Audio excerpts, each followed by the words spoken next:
অধিনায়ক নাজমুল শান্তর পরামর্শে সিলেট টেস্টে সফল লিটন দাস, হাতে উঠল ম্যাচ সেরার পুরস্কার জিতে সেই রাজস্বিক সেঞ্চুরির পেছনের গল্প জানালেন লিটন। সিরিজের সেরা খেলোয়াড় হয়ে মহান আল্লাহর প্রতি শুকরিয়া জানালেন মুশফিকুর রহিম। ক্যারিয়ারের শেষ বেলায়ও ক্ষুধা কমেনি মুশির, এখনও দিলেন পরিশ্রমের তাগিদ।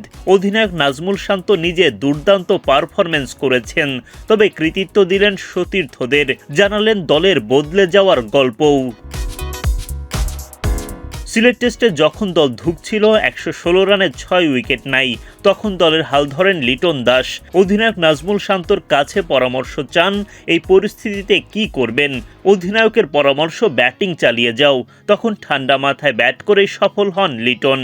ম্যাচের সেরা খেলোয়াড়ের পুরস্কার হাতে লিটন জানালেন, আসলে সত্যি কথা বলতে আগের ২ ইনিংসে আমি রান পাইনি, উইকেটে গিয়ে আমি চাপ অনুভব করিনি, কিছু উইকেট হারিয়েছিলাম, নিশ্চিত ছিলাম না কি করতে হবে। অধিনায়ককে বললাম কি করব, আমাকে বলেছে ব্যাট করে যাও, আমি নিজের শক্তি অনুযায়ী ব্যাট করে গেছি। ২টি বাউন্ডারি হাঁকানোর পর মনে হয়েছে এটা টেস্ট ক্রিকেট, আমাকে কয়েক ওভার খেলতে হবে। সিলেটে বৃষ্টির সুযোগ থাকে, ১০-১৫ ওভার খেলতে পারলে খেলাটা ভিন্ন হবে। আমি বেশি বল খেলার চেষ্টা করেছি, টেলেন্ডারদের বাঁচিয়ে খেলার চেষ্টা করেছি, যদি তারা টিকে থাকে আমিও টিকে থাকব। সেরা সেঞ্চুরি কিনা বলতে পারেন, টেলেন্ডারদের সাথে ব্যাট করা সহজ নয়, সব ফিল্ডার বাইরে ছিল, প্রথম দিনের উইকেটও অত সহজ ছিল না। দলের সবচেয়ে অভিজ্ঞ তারকা মুশফিকুর রহিমের ব্যাট থেকে এই সিরিজে সর্বোচ্চ রান পায় বাংলাদেশ। ২৫৩ রান করে সিরিজের সেরা খেলোয়াড়ের খেতাব পাওয়া মুশফিকুর রহিম বলেন, আলহামদুলিল্লাহ, এটা অনেক বড় পাওয়া। ছেলেরা এমন সাফল্য ডিজার্ভ করে। গত কয়েক বছরে যেভাবে খেলেছে সবাই, তারা এই কৃতিত্ব পাও না। লিটন প্রথম ইনিংসে দুর্দান্ত ছিল, তার কারণেই আমরা ম্যাচে ছিলাম। ড্রেসিং রুমে মোরালও উঁচুতে ছিল, আমরা ভেবেছিলাম ৪৫০+ রানের কাছাকাছি যেতে হবে।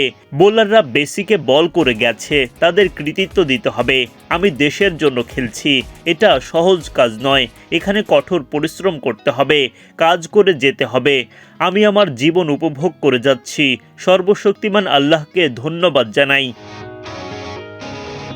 পাকিস্তানের বিপক্ষে এই সিরিজে বাংলাদেশ দলের পারফরমেন্স, বডি ল্যাঙ্গুয়েজ ইতিবাচক পরিবর্তন লক্ষ্য করা গেছে। অধিনায়ক নাজমুল শান্ত জানালেন সেই পরিবর্তনের গল্প, সঙ্গে কৃতিত্ব দিলেন দলের সকল খেলোয়াড়কেই।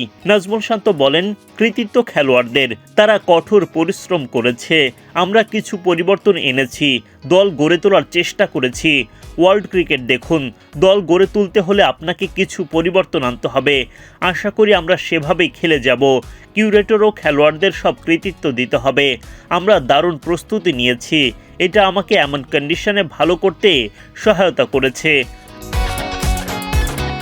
ফাস্ট বোলাররা এই গরমে ফ্ল্যাট উইকেটে দারুণ করেছে, এই উন্নতি আমরা সব সময় চেয়েছি।